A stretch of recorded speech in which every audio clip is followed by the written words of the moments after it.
Welcome back, you filthy exiles. So, I'll just start off by saying this video is no league starter, nothing.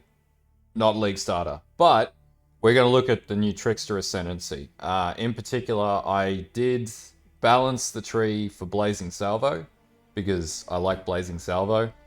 And like everything here is all endgame, but this is just like what to work towards to get a leadership's price working. So, anyway, what are the big changes to Trickster? Well, huge changes.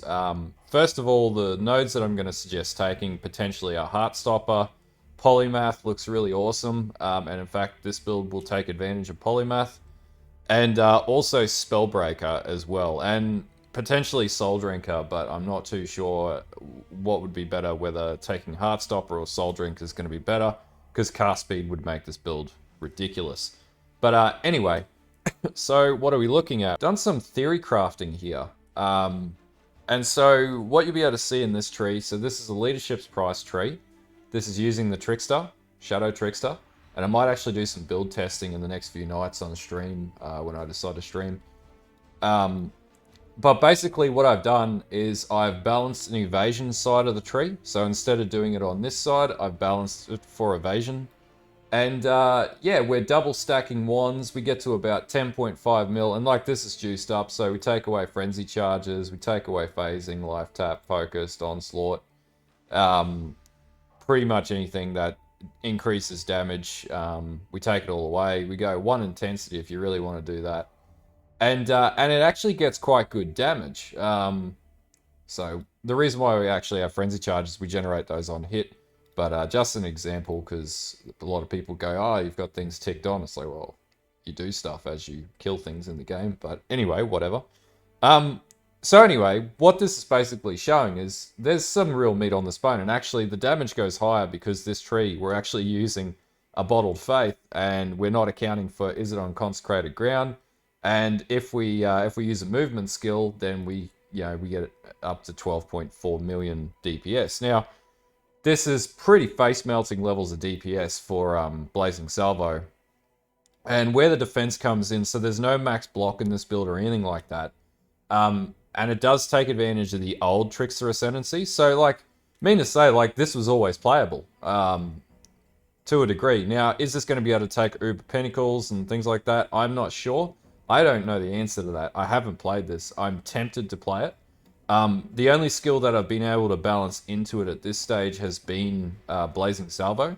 But fundamentally, as you can see, it picks up a huge sum of masteries throughout the tree. And yeah, so basically, like, and I'll just talk to this video. Like, this isn't a build guide or anything. This is just very high level theory crafting. So fundamentally, we come out, we pick up all of our avoidance nodes, we pick up corrupted blood immunity, we pick up intensity because we're playing Blazing Salvo, we pick up crit nodes, we pick up our intelligence nodes because for this to get leadership price to work, we actually need to balance dexterity and intelligence, so 349 and 349, and it's actually surprisingly easy. And then basically, you know, crit, a little bit of life, like we only have 3,500 life, but that's not what we don't really need life with this build in significant ways because we don't expect to get hit. If you get hit, you're doing something wrong. And so we come down, we get our charisma, ballistics because we're running a projectile-based build. The only jewel that I've got in here is just increasing evasion and 13 dexterity to balance out the dexterity.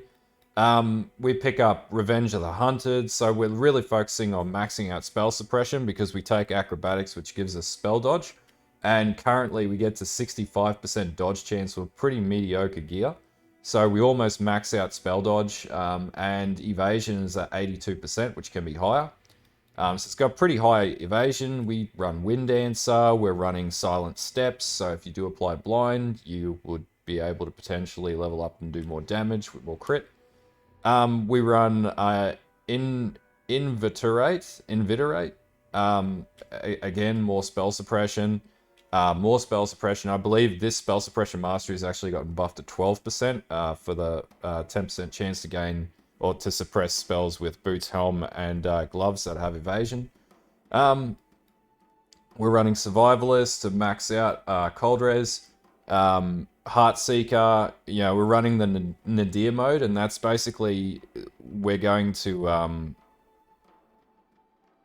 yeah, we're going to lose some intensity, but it also maxes out our crit. So this is untested at this stage, but it'd be interesting to see what happens. Herbalism to just give us a bit more fast recovery rate. Intuition, again, life evasion rating, just targeting evasion. Mark of the prey, because we're going to use marks and then 10% chance to gain frenzy charge when you hit a marked enemy. And this is attacking at 7.24 attacks per second with Blazing Salvo. So very likely you're definitely going to generate charges because it's high frequency attacks. And then basically all of our status avoidances cannot be maimed, cannot be hindered. We pick up evasion mastery down here for more movement speed, freedom of movement for phasing, and we're going to run phasing in this build. And then entrench, and this is going to give you more flash charges when you basically suppress spells.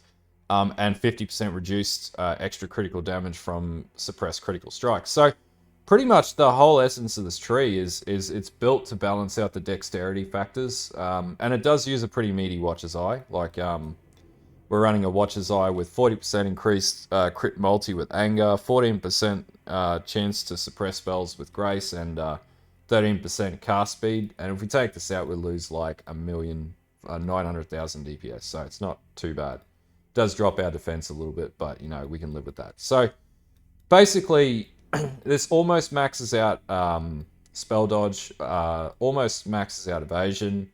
It's res capped, so you know, not overcapping reses, but it's res capped. It does have net health regen. We're not really worried about the energy shield.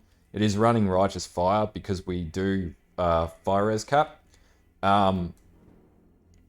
On the leadership's price, I've also got prismatic skin, and actually I have a bad prismatic skin on the leadership price. It has -2 to fire res, so you would be pretty much targeting plus whatever to fire res, and that would be the only target, the only target factor you would take at it. Yeah, basically, tree works, and you could apply this to the change to the new ascendancies that are coming in. And as noted at the very start of the video, I'd be looking at polymath, definitely. You get 3% increased damage for each different type of mastery, though that's different type of mastery, not each mastery point. So that's not as high as what you think it might be. The other thing is Soul Drinker. I would say even beyond that, Heartstopper, Soul Drinker, and also the Spellbreaker nodes with Escape Artist would probably be the best nodes to take to enhance spell suppression, to basically give you more leech and attack speed, cast speed as well, and Heartstopper for, you know, every 10 seconds take 40% less damage from hits and damage over time for 5 seconds, which is pretty damn significant. I would say that that would be the ideal ascendancies to take in, you know, maximize damage, cast speed, and survivability. What does this all mean? Well, basically, like with this build, you'll be able to stand in one place. The idea is to stand in one place and dodge same concept of block, except instead of getting hit and blocking, you don't get hit. You just don't get hit. And in particular, with the changes to the new tree, you know, it's pretty cool. Like, actually, in talking about that, one step ahead would actually be a really good node to take. Because your action speed's going to be faster than everybody else. So 92% base value for enemies and then 108%. So I would even consider taking that over maybe Heartstopper because it's a more consistent damage spec. Or instead of taking Soul Drinker, take take one step ahead. I don't know the answer to these questions yet because we don't have the new tree available to us or the new ascendancies available to us. Now, was this playable before? Yeah, it was playable before. I guess we just didn't really want to play it. Now, items, I took feedback on the other ones, and with the other builds that I've released, like the other League Starter guides for Blazing Salvo and Crackling Lance, you don't need those uniques. You can just craft rares. But everybody's sort of upset about that. But anyway, whatever. Leadership's price, you can farm out a heist. So, you know, that is plausible to get. Early on in the game, if you max out heist and just do the Vox Twin, kill the Vox Twins, there's a good chance that's going to drop. But basically, in just 2 Demon's Horns, exact same ones, literally going for fire damage spells, fire damage, spell damage, cast speed, and crit multi. Really relatively easy ones to get. I've got a Lion's Pelt here, literally just focused on evasion, spell suppression, and your enchant would be an additional Blazing Salvo projectile. I don't even have the implicits on this. Kintsugi Kintsugi seems like the best chess piece to use on this, just because the 20% less damage taken if you've not been hit recently, and 50% increased evasion if you have been hit recently. So if you get hit, your evasion goes up to 86%. So you've got a lot of damn evasion. Like you're pretty unhittable. Though there's always the odd chance you're going to die. Like, that's why I never really like dodge characters. You definitely cannot play this in Delve because of Flicker Spider. I think Flicker Spiders are undodgeable. I think they're still in Delve. They're undodgeable, they're unevadable, and you die instantly straight away as soon as they flick on you. Now, grip gloves, I actually just went with the benchcraft for attack, for focused attack and cast speed. And just built-in spell suppression, evasion, some life and fire res. Same with the boots, just the benchcraft movement speed, and then just base suppression. Like, literally, these are really easy items to get, or just craft up yourself. And doing lab and getting a 16% increased attack and cast, it's pretty easy. It's got a damn good chance of hitting on that bench. I've picked it up multiple times when I've done Uber Lab. Leadership's price with Prismatic Skin Anoint. This is just to max out your fire res, so you can run around with Divergent. Divergent Righteous Fire. Rings, literally dexterity, cast speed, life, and resistances. That's it. Like, nothing special. If you can't get the key stat here is dexterity and cast speed and any resistances. Like, you could even do without the life. If that's what you got on your rings, you can make this work. Stygian Vise, I have your critical strike chance is lucky while focused, which you get from Syndicate. So if we're going to use focus to boost up cast speed, we might as well use it to max out our crit. So if we don't focus, our damage goes down by about 3 mil, 2.7 mil, something like that.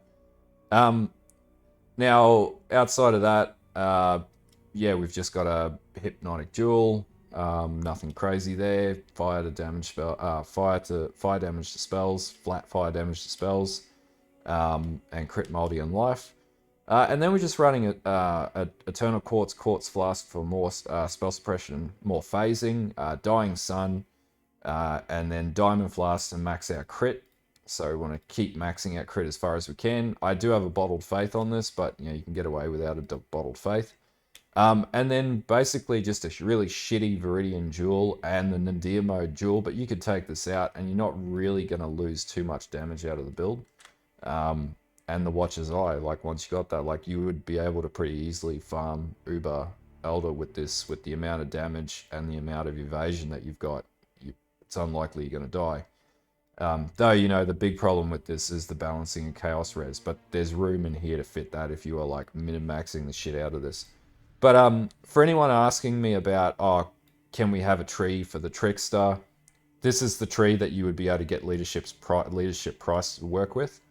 I did look at this with like Crackling Lance. For whatever reason, it doesn't seem to work. It's just the Inquisitor has way better, points to max out damage for that. Especially with the Ascendancy. Blazing Salvo seems to work. Not sure entirely why. It just really scales well. Obviously, we're using Awakened Spell Echo with this, but if you couldn't afford that, we're talking about a maxed out character. Like, the damage does drop down, obviously, with, the lower level gems that you put in there. We'll just leave normal Spell Echo in there for now. You still got 7.2 attacks per second, which is pretty crazy. It's an interesting, really interesting build. Like, I definitely want to do some build testing on this because it could be like a bit of a zoom build. Like, you got 101% movement speed modification, and that's before the changes to the Trickster tree comes in that buff up anything to do with your local speed. So, this one step ahead really screams to me that this could be a really cool build. But that being said, not a league starter. Just going to say that over and over again, not a league starter. Just something to give you an idea of what to work with. There's no cluster jewels in this build. So, you know, take with that what you will. It's pretty defensive. It's got pretty good damage. If you so chose to switch out and go to like a shield or something like that, you could, but you're going to cop a big spike to damage or loss to damage. You could potentially run a void battery and max out crit further, but you know you don't get as much out of that than running two similar style wands. You get way more out of double stacking wands, and the main reason you can do that is because you can max out the rest of your gear. Net net energy shield regen being negative is fine as long as your net life regen is positive. It just means that you'll never be able to sustain energy shield unless you have like huge levels of leech to fix that. Couple of other things, configuration wise, it does use 6% of brittle, not the 15%. If this was like the old style, you'd have more damage. You could use like 1% or 2%, you still get decent damage out of it. Because we are using Scorch in the build, you do get that 15% from the leadership's price.